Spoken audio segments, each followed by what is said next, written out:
Magandang araw muli at ngayon ay pag-aralan natin ang salita ng ating Panginoon at ipagpatuloy natin yung series natin about the Redeemer God. So ang topic natin ngayon ay matatagpuan pa rin sa aklat ng Mark, matatagpuan sa aklat ng Mark 14 verse 62, followed by Daniel 7:13-14. At ang topic natin ngayon ay pinamagatang the reason why Jesus was crucified.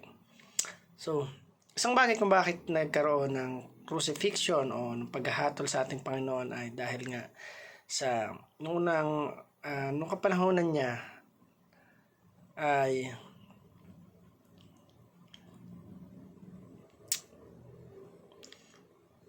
nagkaroon ng isang papaamin kumbaga sa atin na kung siya ba daw talaga yung Messiah, bakit niya kiniklaim na siya yung Messiah. So let's find why Jesus was crucified.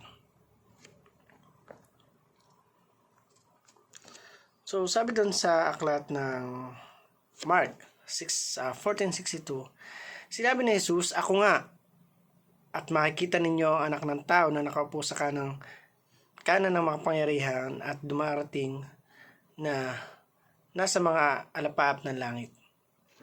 So, tingnan natin yung pag-aaral natin sa salita ng Panginoon. Sabi dito sa unang katuruan natin, Jesus claims to be the Son of Man, prophesied on Daniel 7:34-14. So, isang dahilan kung bakit na crucified o bakit na-crucified ang ating Panginoon is dahil sa pag-amin niya sa harapan ng pinuno at maging ng mga alipin nito. At kiniklaim niya ni Jesus that time na sabi niya, "Ako nga, at makikita ninyo ang anak ng tao na nakaupo sa kanan ng makapangyarihan at dumarating na nasa mga alapaap." Dito nga sa verse na to, pinapakita sa atin na talagang pag may isang bagay tayo na pinanindigan, may isang bagay tayo na alam natin na nasa tama tayo, kailangan patuloy nating labanan, patuloy nating paghandaan ano ba yung mga bagay na mas makakatulong sa atin. Sabi nga doon, upang mawala yung mga bagay na pag-aalinlangan. At doon nga sa ating unang pag-aaral, kinlaim ni Jesus that time na He is the Son of Man. So sabi sa Daniel 7:13-14,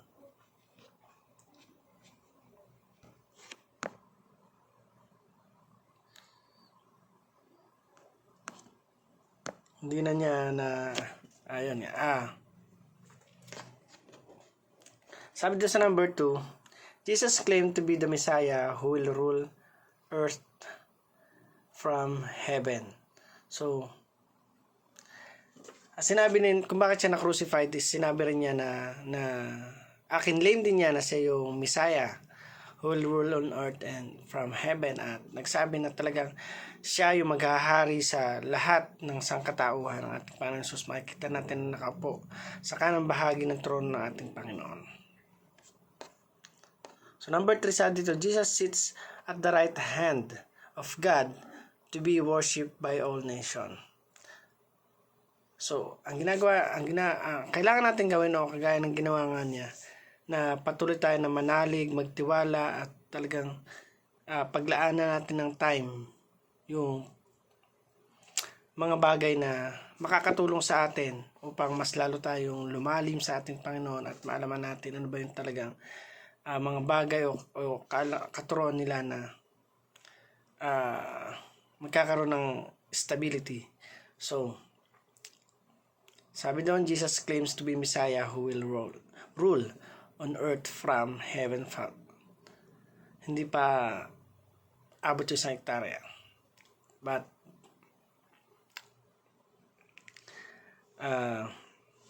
sabi nga dito sa number 3, Jesus as the right hand of God to be worshipped by all nations. So, kailangan lang talaga natin na mag-set o yung mga bagay na ginagawa natin na hindi tayo magkaroon ng likdang sa pagpupuri, pagpapasalamat sa ating Diyos, pagkat isang bagay ito na makakatulong din, hindi lamang sa kanila kundi para sa atin na gusto magtirik doon.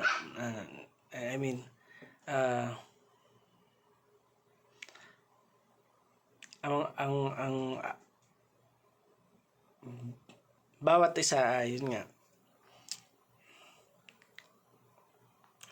kailangan talaga natin na mas lumapit, magtiwala pa sa ating Panginoon, at laging itaas sa ating Panginoon yung bawat ginagawa natin. Although hindi nakikita ng ibang tao, but God sees our heart. So yun. Para naman po sa ating application,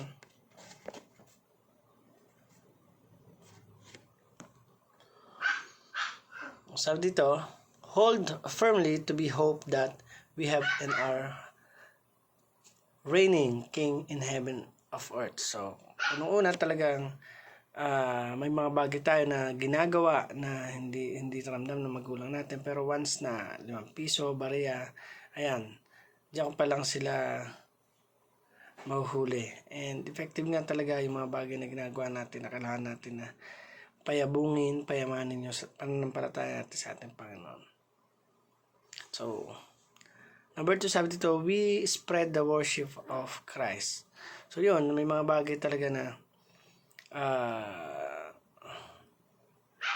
sabi nga ko sa isang damit, kapag tumagal na, kapag lumaki na yung bata, is hindi na papakinabangan. But for now, it's not all about the white, I think, because yung mga ginagawa naman nila is naging maayos, naging okay. So, don't judge them. Ayan. So, number 3, sabi dito, call people and repent to go against the king. So, paano nga ba natin talagang mas palalalimin yung connection, little love, yan. So, yun. Can people call people to repent against the King of Kings, Lord of Lords. So,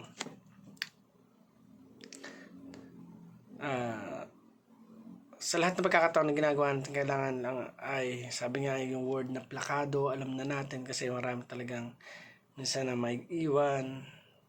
So,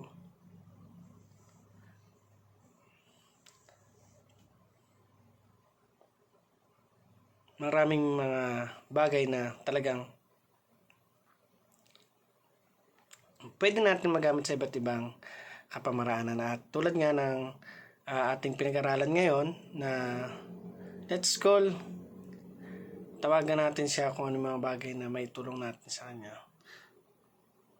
for the medication.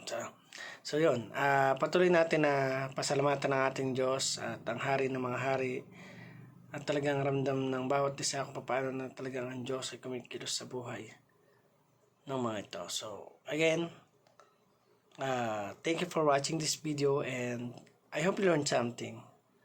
Thank you and God bless.